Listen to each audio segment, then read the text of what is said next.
ఢిల్లీ మద్యం కుంభకోణం కేసులో అరెస్టు చేసిన రామచంద్ర పిల్లేని ఈడీ అధికారులు కోర్టు ముందు హాజరుపరిచారు. అతన్ని రౌస్ అవెన్యూ ప్రత్యేక కోర్టులో హాజరుపరిచి వారం రోజులు కస్టడీకి కోరారు. దీనికి కోర్టు అనుమతించింది. విచారణకు పిల్లై సహకరించడం లేదని కోర్టుకు ఈ సందర్భంగా ఈడీ తెలిపింది. పిల్లేని ఈడీ, సిబిఐ ఇప్పటికే 39 సార్లు పిలిచాయని న్యాయవాది కోర్టుకు వెల్లడించారు. హైదరాబాద్కు చెందిన అరుణ్ రామచంద్ర పిల్లేని సోమవారం అరెస్టు చేసినట్టు ఎన్ఫోర్స్మెంట్ డైరెక్టరేట్ తెలిపింది. కాగా ఈ కేసులో ఇప్పటి వరకు 11 మందిని ఈడీ అరెస్టు చేసింది.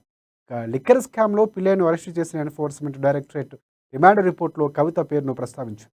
అరుణ్ రామచంద్ర పిల్లై కవిత బినామీగా ఉన్నారన్న ఈడీ, పిల్లై కవిత ప్రతినిధి అని అనేక స్టేట్మెంట్లు ఇచ్చినట్లు రిపోర్టులో తేలిందన్నారు. ఇక కవిత ఆదేశాల మేరకే పిల్లై పనిచేశారంది. ఇండోస్పిరిట్ స్థాపనలో అరుణ్ పిల్లై కీలక పాత్ర పోషించారని, కాగితాలపై 3.5 కోట్ల రూపాయలు పెట్టుబడి పెట్టినట్లు పిల్లై చూపారని తెలిపారు. అందుకు ప్రతిఫలంగానే కవిత ఆదేశాలతో అరుణ్ పిల్లైకు ₹1 కోటి ఇచ్చినట్లు రిపోర్టులో వెల్లడించింది.